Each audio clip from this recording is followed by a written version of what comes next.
रहता था। उस परिवार में 5 लोग रहते थे। मोनू, मोनू की छोटी बहन शीना, मोनू का छोटा भाई बोलू और उसके माता पिता। मोनू गुड़गांव की एक बड़ी कंपनी में काम किया करता था। मोनू के छोटे भाई बहन पढ़ाई करते थे। मोनू को तरह तरह का खाना खाने का बहुत शौक था। वो चाहता था कि वो हर नए तरीके की डिश खाए। वो आए दिन बाहर से कुछ न कुछ खाया करता। उसको इतना बाहर से खाना खाता देख उसके माता पिता बहुत परेशान रहते थे। एक दिन की बात है, मोनू घर पर ही रहकर बाहर से खाना ऑर्डर करता है। ये देखकर उसकी माँ गुस्सा हो जाती है। क्या बेटा मोनू, तुम रोज ही कुछ न कुछ बाहर का खाते रहते हो। ये सब बाहर का डंगा कभी कभी चलता है, पर तुमने तो ये रोज का ही कर लिया है। ये घर में बना खाना कौन खाएगा? मैं रोज सुबह उठकर इतनी मेहनत से खाना बनाती हूँ, पर तुम्हें तो बाहर का ही पसंद आता है। अरे क्या बात कर रही हो माँ, आपको क्या पता रोज बाहर का अलग अलग खाना खाने में कितना मजा आता है। मैं तो रोज कुछ नया ट्राई करता हूँ। आप भी मेरी तरह कुछ रोज अलग अलग खाया करो, देखो कितना मजा आता है। आप पता नहीं कैसे खा लेती हो रोज वही दाल रोटी। मोनू की ये बात सुनकर उसकी माँ बहुत गुस्से में आ जाती है। तुम्हें ये बाहर का खाना किसी दिन इतना भारी पड़ेगा ना, तुम याद रखोगे, तब तुम्हें अपनी माँ की बात याद आएगी और मैं कुछ नहीं कर पाऊंगी। अरे क्या माँ, आप भी ना, ऐसा कुछ नहीं होने वाला। आप मेरी तरफ से बेफिक्र रहो। करो तुम अपने मन की, मैं तो तुम्हारी माँ होने के नाते तुम्हें समझा ही सकती हूँ। बाकी आगे तुम्हारी मर्जी है, तुम्हें क्या करना है क्या नहीं। देखते ही देखते मोनू का ऑर्डर आ जाता है और वो घर का खाना ना खाकर वही बाहर का खाना खाता है और उसकी माँ के हाथ का बना हुआ खाना ऐसे ही पड़ा रहता है। मोनू बाहर का खाना खाते हुए,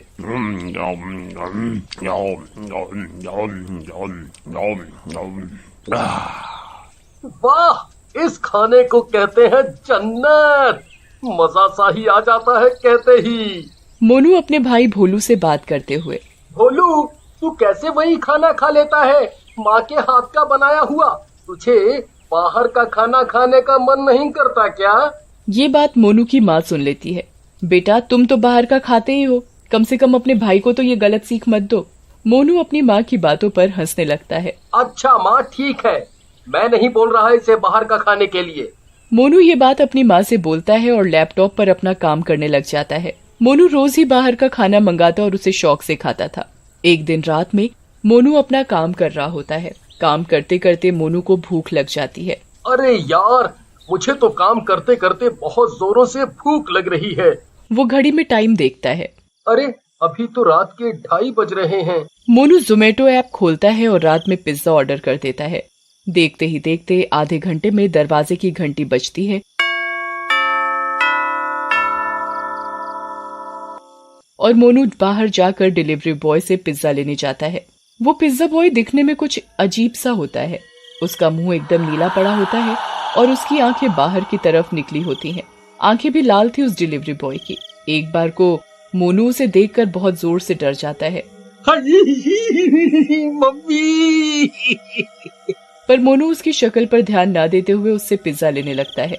नमस्ते सर। डिलीवरी बॉय की आवाज भी बहुत भारी और खतरनाक थी। मोनू उसकी आवाज सुनकर और जोर से डर जाता है। मोनू उस डिलीवरी बॉय के नमस्ते का जवाब नहीं देता और फटाफट से पिज्जा लेने का सोचता है। डिलीवरी बॉय मोनू को फिर से नमस्ते करता है। नमस्ते सर। नमस्ते, मुझे बहुत जोरों की भूख लगी है भैया, आप बस जल्दी से मेरा ऑर्डर दे दो। क्या भैया, आपने भी आधी रात में पिज्जा मंगवाया? ऐसी क्या इमरजेंसी आ गई थी आपको कि इस टाइम आपको बाहर से खाना मंगवाना पड़ा? घर पर कुछ नहीं था क्या?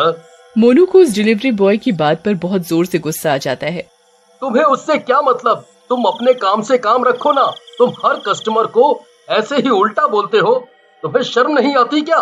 तुम देखते जाओ, मैं तुम्हारी शिकायत अभी जोमेटो में करता हूँ। मोनू ये बात बोल ही रहा होता है, तभी ये डिलीवरी बॉय एक खतरनाक भूत का रूप धारण कर लेता है। क्या बोल रहा था मुझे तू? अब बोल। मोनू बहुत चिल्लाता है। अरे अरे, कोई बचाओ, कोई बचाओ मुझे, मुझे कोई बचाओ, मैं भूत के कब्जे में आ गया हूँ। मोनू जोर जोर से चिल्ला रहा होता है, परंतु उसकी आवाज किसी को भी सुनाई नहीं दे रही होती। भूत अपनी शक्ति से उसकी आवाज ही गायब कर देता है और उसे गूंगा कर देता है। मोनू बेचारा बहुत चिल्लाता है, पर उसकी आवाज कोई नहीं सुन पाता।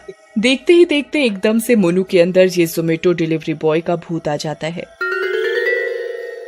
अब मोनू एक साधारण लड़का नहीं होता, वो उसके अंदर